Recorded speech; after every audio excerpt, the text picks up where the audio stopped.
He ready? You haven't seen this thing in action. Nobody's ever ready. A good soldier knows when he's got to take one for the team. Do it. Sir, I'd feel more comfortable if we waited for Colonel Norris. I don't take my orders from Norris. And when this is over, neither will you. Now turn on that damn machine or I'll find somebody who will.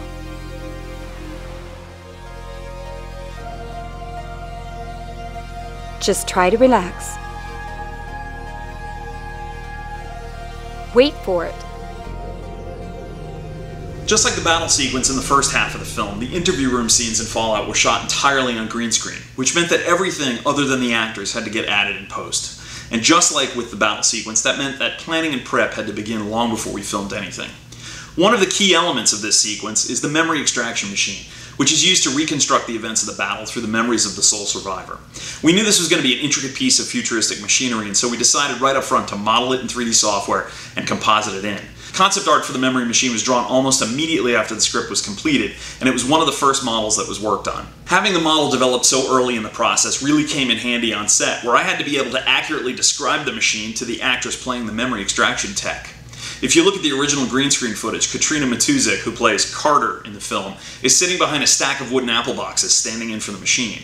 She had a chance to study the model beforehand so she could picture the machine in her mind while doing her scenes. And we had to work together to make sure that her movements behind that console would be consistent with the element being composited in later.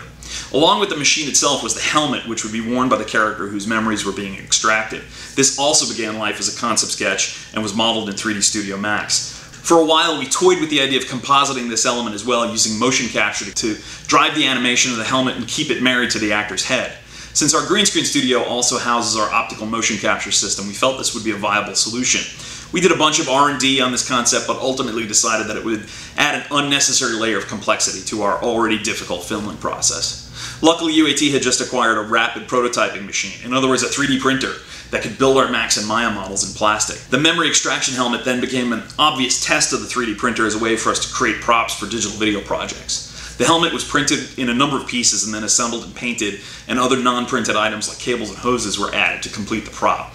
The result was that we created a completely unique piece of future technology that really adds tremendously to the production value and the look of the film. And we've since used that 3D printer to create props for other films, and it's become a standard piece of equipment for us. Another important element of the memory extraction machine is holographic imagery. Holograms are used in the film to display both the console's user interface and the projections of memories extracted by the machine. And in fact, we see holograms used throughout the film as the standard display technology of the future.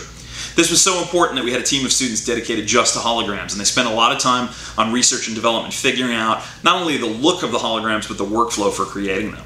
While we had decided not to model the city environments for the battle sequence in 3D, we ended up needing wireframes of buildings for the holograms. So the hologram team ended up having to model a bunch of these buildings, some based on the real Phoenix skyline and some not. Luckily, these models did not have to be super detailed because they were going to end up being rendered with a flickering blue raster scan texture that the team had developed. The holographic representations of the characters also got the same raster scan flicker. In order to provide the hologram team with all the elements they needed during production, we actually had to shoot several of the battle scenes again from different perspectives. So scenes that we had shot in intimate subjective close-ups had to be reshot from a high-angle objective view to give us the proper perspective on the hologram later in the movie.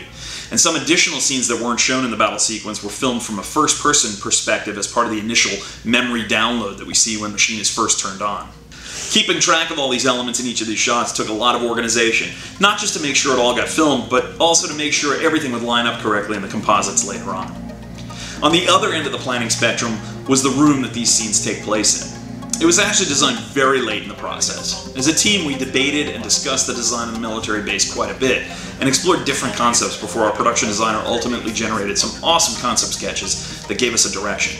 We're talking about G.I. Joe's The Pit, and of course I'm talking about, Stargate Command, but then I said another thing that Mark could refer to is on Cloud City, Bespin, in Empire Strikes Back. There's the scenes where they're interrogating or torturing Han Solo and Chewbacca for information, and just the lighting and the mood of those rooms and the way those rooms are designed, I think, is a good starting place.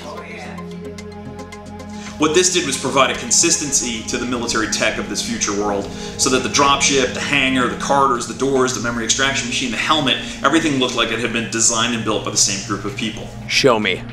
In the end, everything came together beautifully. Backgrounds were rendered, green screens were keyed out, camera motion was tracked, again, courtesy of the little yellow dots on the green screen. Wait, back that up a bit. Camera motion was tracked, again, courtesy of the little yellow dots on the green screen, and the black and white crosshairs seen in a lot of our shots, and all those elements were put in place in the composites. All of the detail work that each member of the team contributed adds up to make these scenes feel real, so the drama and mystery can unfold in a way that keeps the viewer engaged.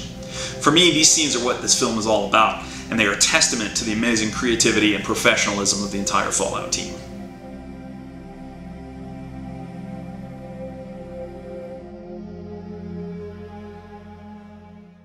Get Norris!